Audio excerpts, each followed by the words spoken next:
বৈষম্য বিরোধী ছাত্র আন্দোলনে হত্যাকাণ্ডের বিচার কার্যক্রমের অংশ হিসেবে আন্তর্জাতিক অপরাধ ট্রাইব্যুনালে উত্থাপন করা হয় আওয়ামী লীগ সরকারের মেয়াদে বিভিন্ন পর্যায়ের ব্যক্তিদের গুমের অভিযোগের প্রেক্ষিতে ট্রাইব্যুনালে তথ্য প্রমাণ উত্থাপন করে প্রসিকিউশন। গুমের সংস্কৃতি নামক এক ভয়াবহ সংস্কৃতির মাধ্যমে বছরের পর বছর অসংখ্য মানুষকে গোপন কারাগারে আটক রেখে নির্যাতন, হত্যা এবং তাদেরকে সমস্ত স্বাধীনতা বঞ্চিত করার যে অপরাধ, এটা আন্তর্জাতিক আইনে স্বীকৃত অপরাধ এবং বাংলাদেশের ইন্টারন্যাশনাল ক্রাইমস ট্রাইব্যুনাল আইনের অধীনেও এটা একটা মানবতা বিরোধী অপরাধ।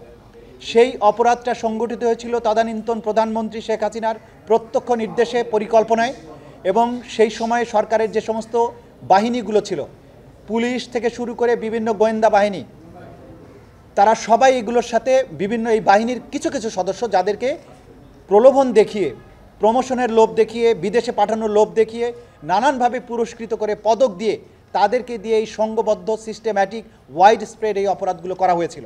অভিযুক্তদের বিরুদ্ধে গ্রেপ্তারি পরোয়ানা দেওয়ার অনুরোধ জানায় প্রসিকিউশন।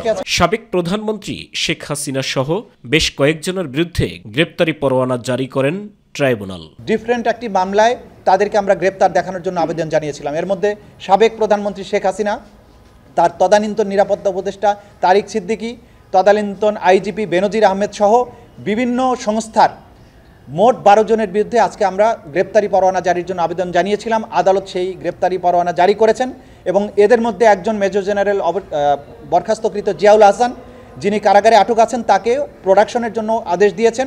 ট্রাইব্যুনালের এই আদেশ দ্রুত সময়ের মধ্যে সংশ্লিষ্টদের কাছে পাঠানো হবে বলেও জানান চিফ প্রসিকিউটর। আইন শৃঙ্খলা রক্ষাকারী বাহিনীর প্রতি নির্দেশ দিয়েছেন। সাইদুর রহমান আবির, মাই টিভি, ঢাকা।